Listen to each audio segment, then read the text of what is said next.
Bridge করার কথা বলতে এই মেঘনা নদীতে, তো এটা শোনার পর আসলে আপনাদের কেমন খুশি বা কি অনুভূতি?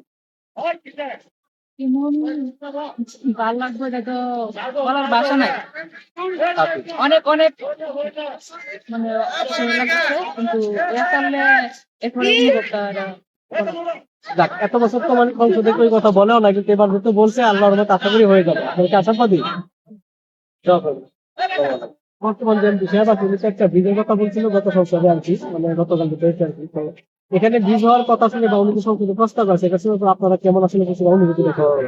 শুধু আমার না তো, এটা পুরো এলাকাবাসী, এই যে চর এলাকা 4 লক্ষ মানুষ এরকম আছে, সবার জন্যই তো এটা খুশি আনন্দের ব্যাপার। এটা তো কোনো প্রশ্নই ওঠে না যদি ব্রিজ হয়, মানে অখুশি হওয়ার মতন কোনো প্রশ্ন ওঠে না, সবাই খুশি সবাই। আপনারা কি আশাবাদী যে উনি এটা শেষ করতে পারবেন? ব্যাপারকে আমরা তো আশা আগেই করছে, এখনো করি, ভবিষ্যতে করি, এটা আশা করি সবাই করে, সবারই তো এই আশা এই আর। রাখছে বর্তমান যে এমপি আছে, তো এটা আপনি মনে হয় শুনছেন না আর কি, তো আপনি শোনার পর তাহলে আপনার অনুভূতিটা কি মনে হচ্ছে? এখানে ব্রিজ দিলে ভালোই মনে হয়। আপনি দেখলাম যে কষ্ট করে নামছেন আর কি, তখন কি কষ্ট থাকবো?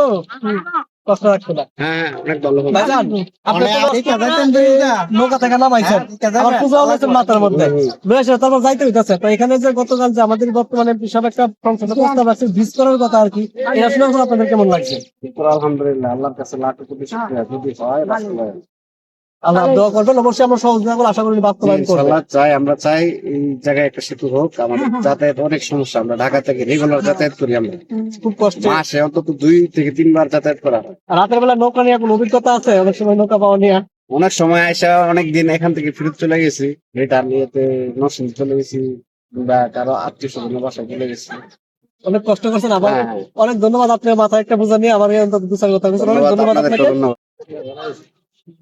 জিনিস হলে তো ইনশাল্লাহ খুব ভালো হবে, এটা সবার জন্য ভালো।